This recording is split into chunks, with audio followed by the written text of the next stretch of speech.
Hey guys, so it's been suggested to me that I make a couple videos or a series of videos on welding.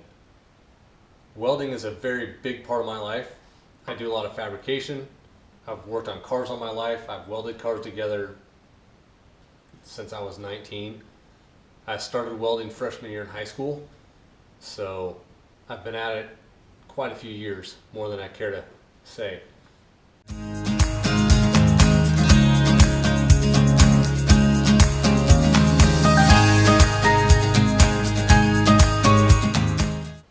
A friend of mine had said, you should put out some videos about welding, tutorial videos, how to, basically whatever. Just get into it a little bit, give some people some ideas. So I'm not super good at doing tutorials, so you have to kind of suffer through it, but I've thought about some ideas, and one of them is the thickness of metal. If you're just now getting into welding, the thickness of metal, you don't want to be too thin. If it's too thin, it's going to have a tendency to blow away. If it's too thick, you have to make multiple passes to weld it solid. So what I'm kind of thinking is 1/8 inch thick steel is about the optimum thickness of metal to practice welding for the beginner. So what I have here is a piece of 1/8 inch thick flat strap steel. I don't know if this is cold rolled or hot rolled. It doesn't matter. You're going to have to clean it off. You're going to have to clean everything off. Anything on the metal is going to contaminate your weld. So any kind of paint, any kind of rust, you're going to want to grind it off with a belt sander, die grinder, whatever you have. Make sure it's nice and clean. And then you're going to want to bevel it wherever you're welding so you get good penetration and it's not going to want to break. So you take your piece of 1/8 inch flat strap or 1/8 inch, whatever closest to 1/8 inch you have, and cut a couple pieces off so you can weld them together. Couple pieces, they look kind of crusty. They've got a coating on them from when they were made, but it's a decent size to give you a little practice weld. So take these pieces and grind them smooth, make them nice and shiny. The more of the surface that you get clean, the better your weld's going to be. Put a little bevel to it so your weld gets all the way through. Put your beveled sides together and leave a little gap in between. Depending on your welding style, as you get used to welding, you'll know how much penetration your welds get, and you can adjust your gap between your pieces accordingly. There's a lot of people out there that'll tell you exactly how to weld, exactly what to bevel your pieces to. A lot of people say 45 degrees, 60 degrees. I've heard it all throughout my life. It depends on your welding style. How I weld and how you're gonna weld, they could be completely different. But if the end product is the same, a good solid weld, then what does it matter to a certain extent and how you got there? As long as the weld penetrates and is solid, then you've achieved the goal of welding the two pieces of metal together. So after you've got your two pieces cut and beveled so you're almost ready to weld, you got to set up your welder. I won't get into too much of welder setup in this video. A lot of the welder setup that you're going to learn is going to be in your instruction manual to your welder. These are the two welders I have. I have two. I purchased this one back in '97 when I had to have a welder. And then I purchased this one so I wouldn't have to take this welder to work. I could have one at home for my home projects and one at work when I was welding cars up at work. This one's a lot newer, 8, maybe 10 years old. This one purchased in 96, 97. The newer welders are a lot simpler to use. As your wire speed, you have an auto set for this one. So as long as you have a clean ground and the proper thickness of metal setting, it'll adjust your wire speed as you go to make your weld a good weld. This one you have to do a little bit more thinking on. You have to know whether your wire is going too fast or too slow.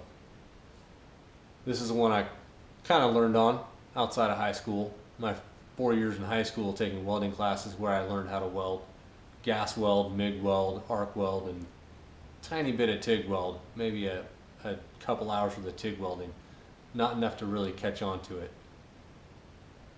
But MIG welding, if you're getting into welding, is the simplest form of welding. The machines are a little bit more expensive depending on the brand you buy and the size of welder you buy. Both my welders have gas on the back. The gas makes a cleaner weld. If you don't have the gas on the back, you have to get a flux core wire to go through the machine. The flux core wire produces the clean weld. But it's not going to be as clean as having a solid core wire and the gas. So this is the one that's hooked up right now. That gas tank on the back of that welder is empty, so it's not functioning right now. So we'll be using this one to start with. To show you a slight difference in a couple areas between these two welders. The older welders, you had 6 basic settings. There was no in between. So you had to pick whatever was closer and adjust your wire speed to get your weld. On the newer welders, of course you have your auto set, which this one's always set to an auto set, but you have a fine tune. You could go a little bit above 3 if 3 was too cold but 4 was too hot. You can go somewhere in between.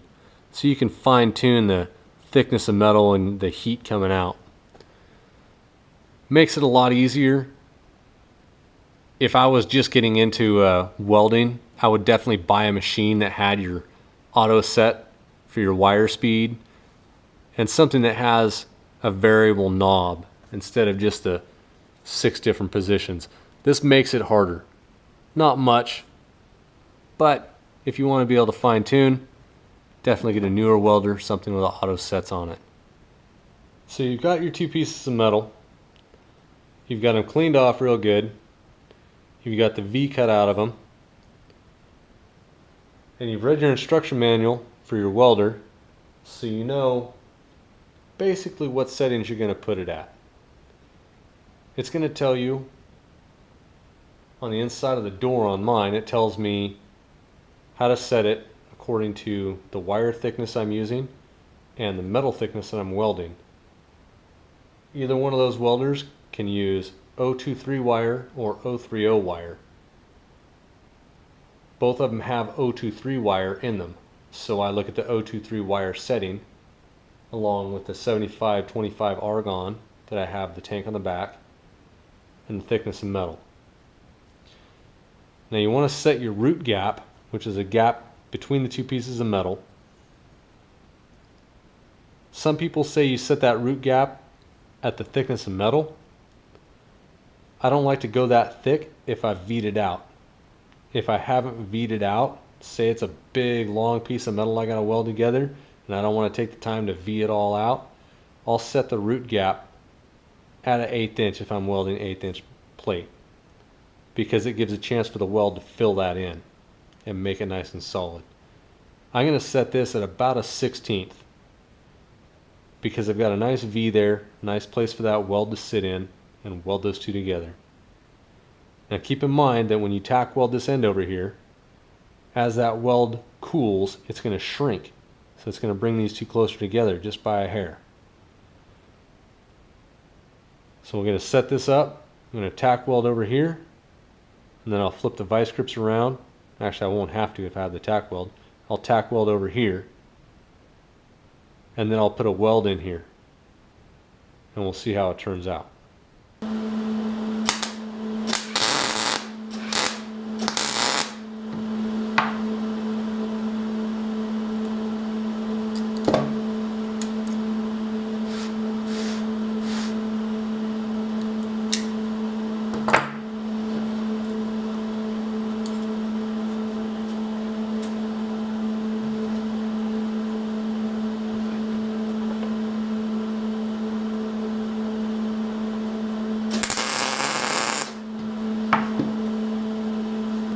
So right there, I've got a nice tack weld on each side to hold that root gap where I want it.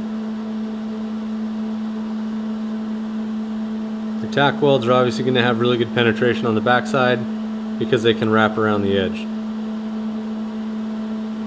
Between the first tack weld and the second tack weld, I did make an adjustment on my welder because I thought it was a little bit too hot. So I cooled it down just one notch.